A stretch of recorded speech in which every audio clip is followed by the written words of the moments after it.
Assalamualaikum warahmatullahi wabarakatuh. La haula wala quwata illa billah. Hari ini kita akan jelaskan sedikit sebanyak tentang bekam. Kalau ada soalan tentang bekam, sambil-sambil kita berbekam, boleh tanyakan. Ada soalan tentang bekam? Jajah, apa yang Jajah faham tentang bekam? Keluarkan darah kotor dari badan. Keluarkan darah kotor dari badan. Lagi? Boleh nasi kepala. Sunnah.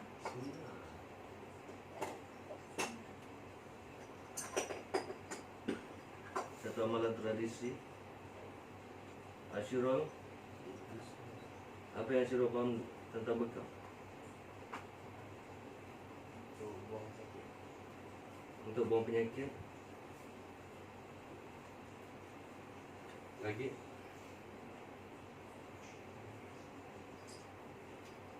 Lagi?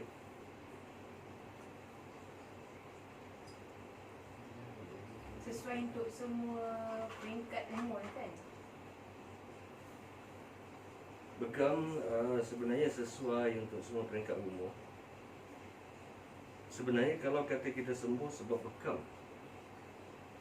saya jelaskan untuk Jajah,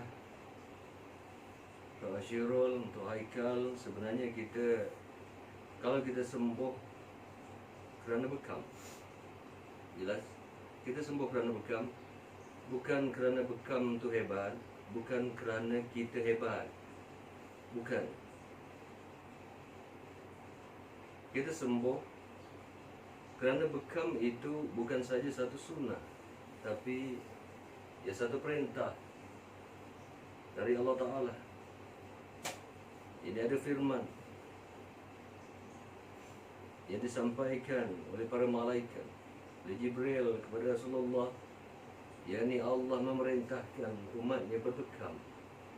Kerana itu bekam disunahkan oleh Rasulullah SAW. Oleh kerana bekam adalah satu perintah dari Allah dan disunahkan oleh Nabi, maka ia menjadi satu amanah bagi kita untuk mengamalkannya supaya umat Islam ini sembuh dari apapun penyakit, supaya kita sehat dari apapun penyakit. Tidak ada satu perkara pun yang lebih kuat dari apa yang sudah Nabi sunahkan. Kerana Nabi tidak sunahkan sesuatu melainkan ianya diajar oleh Allah Subhanahu Wa Taala itu sendiri. Sebagaimana kita ke Mekah, yakni apa yang berlaku kepada Saidina Ali, Saidina Umar. Katanya, tidaklah aku mengucup engkau hai Hajar Aswad, bukan kerana engkau mulia maka aku mengucupmu, tetapi kerana Nabi mengucupmu maka aku mengucupmu. Jelas? Bukan kerana bekam itu hebat, bukan, tapi kerana ia adalah perintah dan sunnah. Maka dengan sendirinya apabila kita mengamalkan sunnah, melaksanakan sunnah, tentu ada banyak hikmah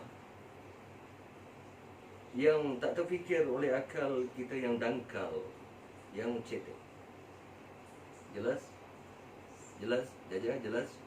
Jelas? Jelas? Apapun sebenarnya, bekam tidak boleh dilakukan oleh orang-orang yang tidak ada kemahiran di dalam bekam, yang tidak dibimbing oleh seseorang yang punya kebolehan, yang punya kemahiran, yang punya asas di dalam berbekam. Mesti dibimbing oleh seseorang yang punya asas, yang tahu seluk-beluk bekam, yang tahu kebaikan dan keburukan, boleh atau tidaknya. Jadi ibaratnya apabila kita beribadat, kita beragama Islam, bukan saja kita kena tahu tentang surga, juga kena tahu tentang neraka. Ini yang mana boleh, yang mana tak boleh. Dan bagi ayah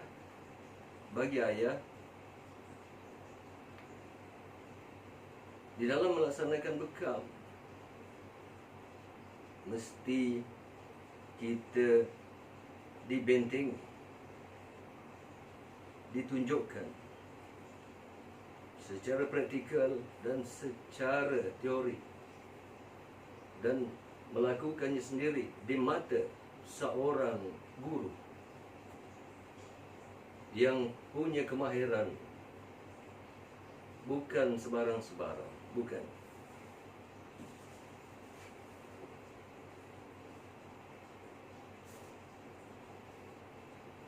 Ini adalah sertifikat sijil tentang bekam yang sudah ayah tuntut. Ini adalah pengesahan sertifikat yang mengesahkan.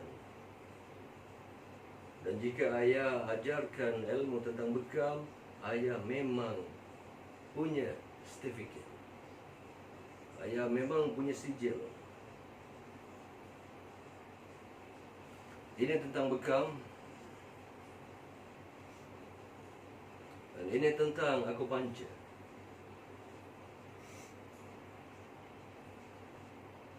Jadi tidak ada pertikaian di sini. Dan ayah pun, bagi ayah, jika betul anda ataupun siapapun kamu orang yang boleh berbekam, pastikan ilmu itu diturunkan kepada kamu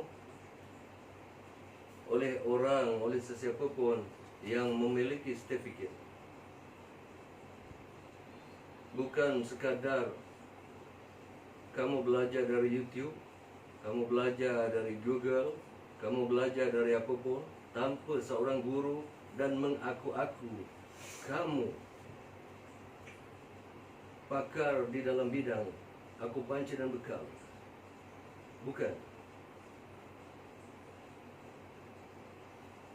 Jadi bagi sesiapa yang di bawah bimbingan ayah, siapapun yang di bawah bimbingan ayah, ayah tidak ajarkan tentang berbekam pada sebarang orang. Dan siapapun yang di bawah bimbingan ayah, maka berteguh dan yakinlah bahawa bekam yang diajarkan, jika ayah ajarkan serentak dengan ilmu tentang sesuatu yang tak terfikir oleh akal, sempurna. Jika tidak pun sempurna, ia menghampiri sempurna. Itu bagi ayah.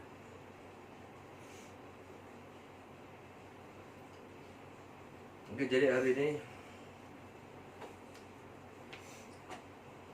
kita belajar tentang bekam, dan sekejap lagi kita akan lakukan satu bekam. Ini kita panggil coupling. Ini coupling dari Korea. Ini adalah coupling yang terbaik dari Korea.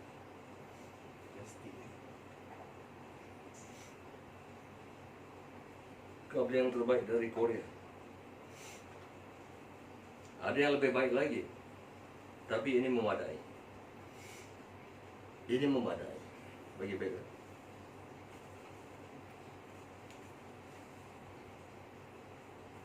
Secara ringkasnya,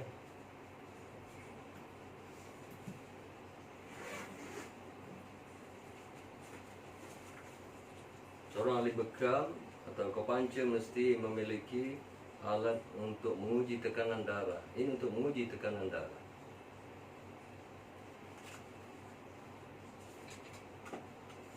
Instruction pump.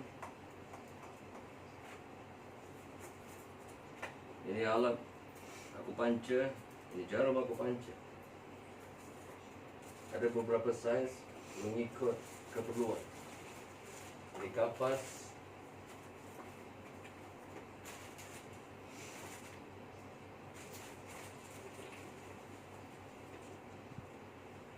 Ini tanduk kerbau untuk urut refleksi.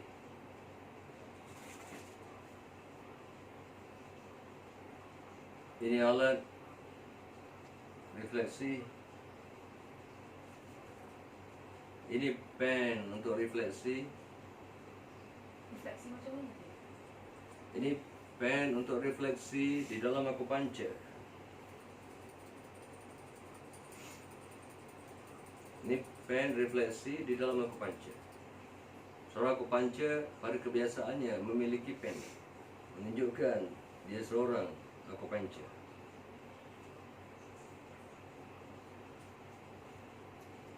Ini pen bekam, mana ada jarum di dalam.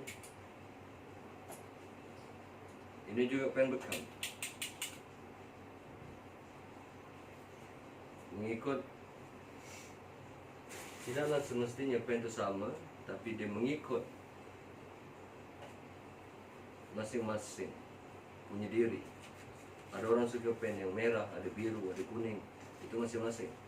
Tetapi kemahiran berbekam dan titik-titik bekam akan diajarkan oleh seorang guru.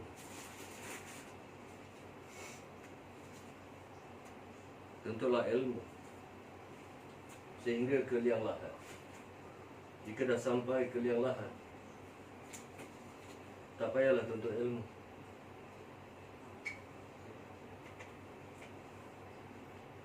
Kalau dah sampai ke liang lahat, jangan lagi tuntut ilmu. Tuntutlah waris, kerana masa itu kamu sudah jadi saka. Jangan dah jadi saka baru nak tuntut. Masa hidup tak nak buang saka, dah mati jadi saka, kemudian jadi puaka bagi anak cucu. Sudahlah, tak tinggalkan harta pusaka, tinggalkan bulak saka. Orang Melayu pelik-pelik. Orang Melayu pelik-pelik. Okey, kita jangan keluar dari tajuk. Ada apa soalan tentang bekam?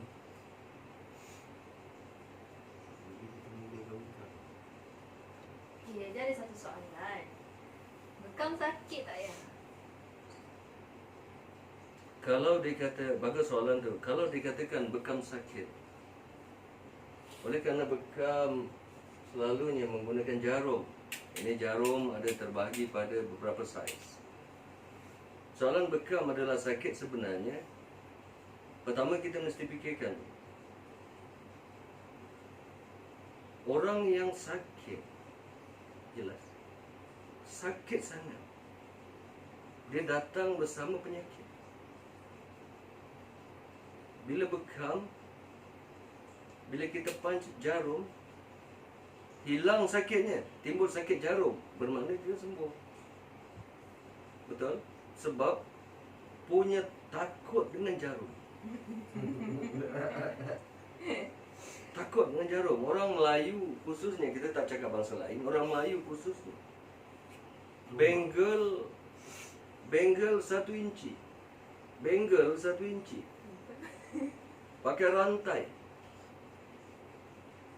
Bengal 1 inci, pakai rantai, tampil gaya-gaya gangster, gaya-gaya something. Jarum bekam takut. Sembelih ayam tak mati. Saya pernah tengok orang Melayu yang ala-ala gangster, dengan bengal, dengan penampilan, dengan badan. Kalau macam tu punya badan, biasanya mungkin ahli gym, apapun sebenarnya. Sembelih ayam tak mati, pejam mata siap, pejam mata sembelih. Tak mati ayam tu. Bayangkan, tak mati.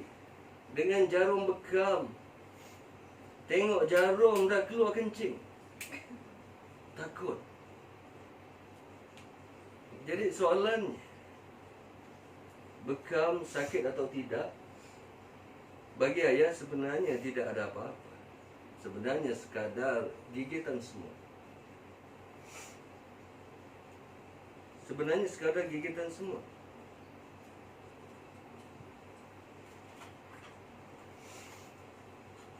Kalau kita takut untuk sakit, sedangkan Nabi berpesan tidak ada penyakit yang tidak boleh diubat dengan berbekam. Jika sesuatu itu tidak menyampai dengan ubat, maka bekam boleh menyampai. Terpulang sebenarnya jika kita nak simpan penyakit, maka hendaklah kita takut berbekam. Terpulang. Jika anda takut berbekam, hendaklah kamu simpan penyakit itu. Jangan takut untuk sakit.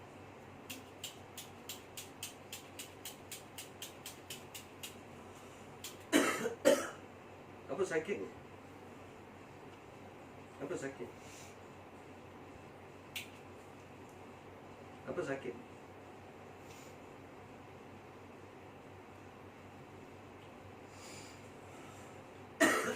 Bukan bekam yang sakit, tapi ketakutan itu yang jadi penyakit. Ketakutan. Pertama, jangan jadi orang Melayu yang takut. Kedua, jangan jadi orang Islam yang penakut. Jangan. Kita cakap pasal iman, kita bercakap pasal benteng Mahdi, kita bercakap pasal Dajjal, kita bercakap pasal apa pun. Belum Dajjal lagi. Baru Covid. Kita nak pergi masjid takut. Betul? Kita takut dah. Bukan pakai mask lagi. Kalau boleh nak pakai topeng Batman. Takut. Jadi mula dari hari ni, ayah tak nak dengar lagi tentang cerita-cerita Dajjal, Imam Mahdi. Ayah tak nak dengar tentang cerita akhir zaman. Kalau Covid ini boleh membawa kepada musnahnya seluruh umat. Padam semua umat.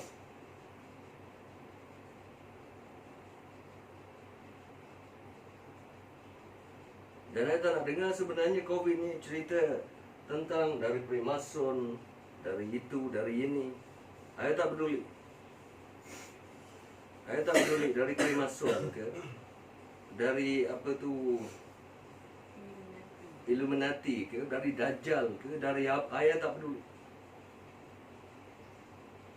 Sebab tidak ada satu kuasa pun yang lebih hebat dari Allah Ta'ala. Apabila keyakinan kita musnah, maka iman kita musnah, Islam kita lebur, runtuh di kaki-kaki musuh-musuh Allah.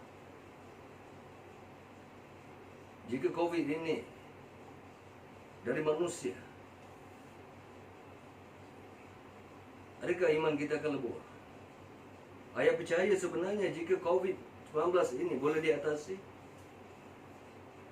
akan ada pula kuman lain nanti. Dan jika kuman itu dah dapat diatasi, ada kuman lain lagi. Jadi orang Islam nak jadi apa? Nak kosongkan Kaabah tu 20 tahun. Nak kosongkan masjid tu 10 tahun. Selepas ni ada lagi. Kalau ini buatan manusia, bila dia tengok okey ini dah ada penawar, dia akan cipta yang lain. So orang Islam nak jadi apa ni? Betul? Maka jika benar kamu orang-orang beriman, kamu orang-orang yang yakin pada Allah Ta'ala, inilah masa kamu mendoakan buat solat hajat. Inilah masa kamu mendoakan kesejahteraan bukan hanya pada umat Islam, pada seluruh makhluk di dunia. Doakanlah.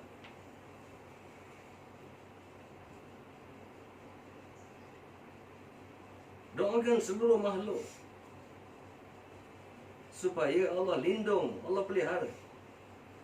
Doakan. Betul?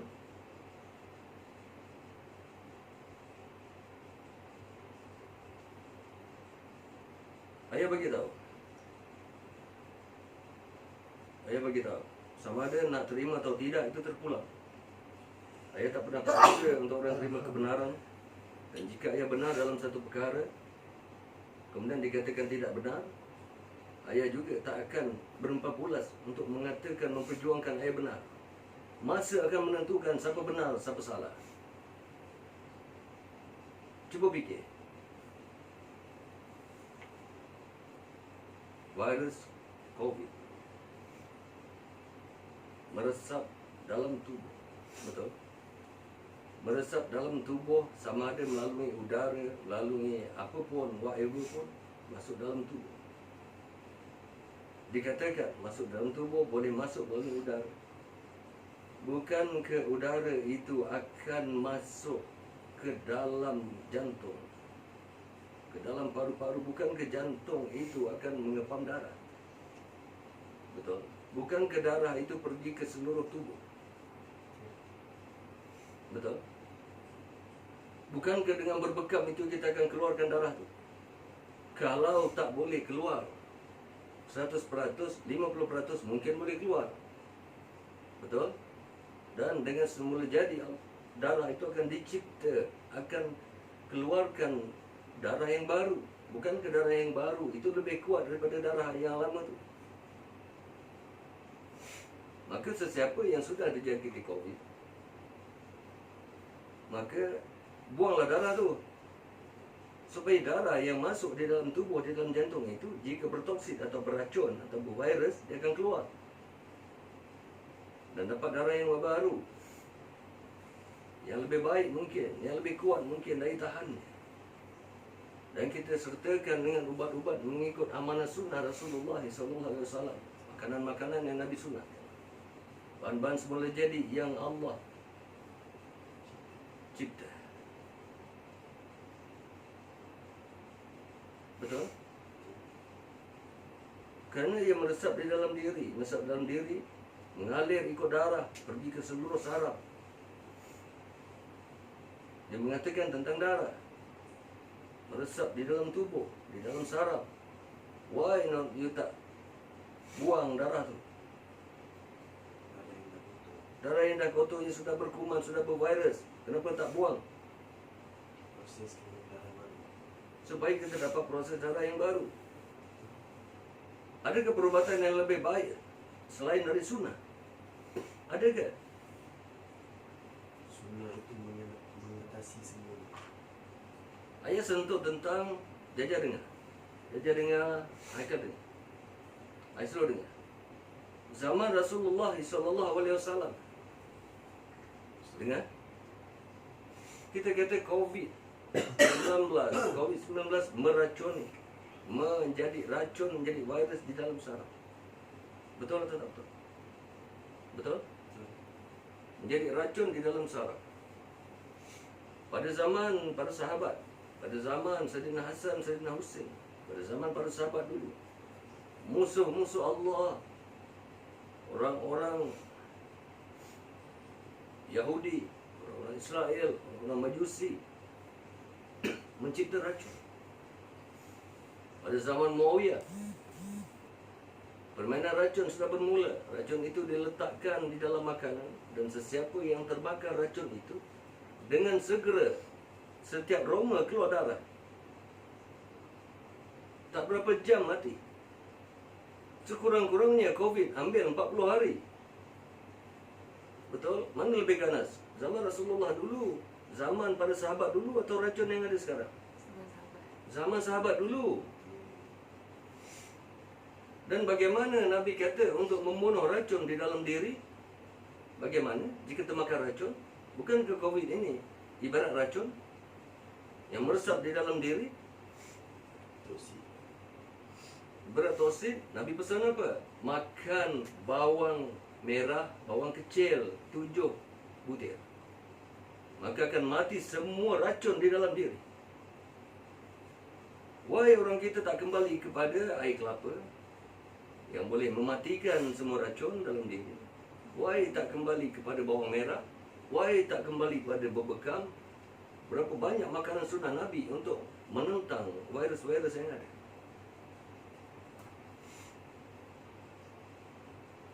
COVID bahaya. Saya tak nafikan COVID bahaya. Tapi sihir busung dalam masa 7 hari, perut pecah terus mati. Mana bahaya? Covid atau busung? Busung. Busung lebih bahaya, sihir lebih bahaya. Santau lebih bahaya. Racun lebih bahaya yang dimainkan pada zaman para selepas para nabi dulu. Zaman para sahabat, zaman Muawiyah. Racun yang tidak ada tawarnya. Racun yang apabila dia letak di ujung senjata, dengan sedikit kelar, tangan terpaksa dibuang. Kerana busuk. Mana lebih bahaya? Kenapa tidak dihimpunkan para ilmuwan yang mengetahui tentang cara-cara untuk merawat racun, untuk merawat perkara-perkara macam ni, tidak dihimpunkan, tidak disatukan? Betul? Okey, jadi ayah tak nak bercakap panjang tentang tu. Ayah bercakap tentang asas bekam. Sesungguhnya bekam boleh merawat hampir ke semua penyakit, termasuk racun, toksik di dalam darah, apa virus pun dia boleh menyembuhkan. Masuk sakit jantung, kencing manis, apapun penyakit di dalam tubuh dapat disembuhkan. Jadi hari ini kita akan tunjukkan sedikit contoh berbekam untuk kita buang racun di dalam tubuh. Dan kita akan bekam hari Ashura supaya darahnya boleh keluar. Jadi pusing.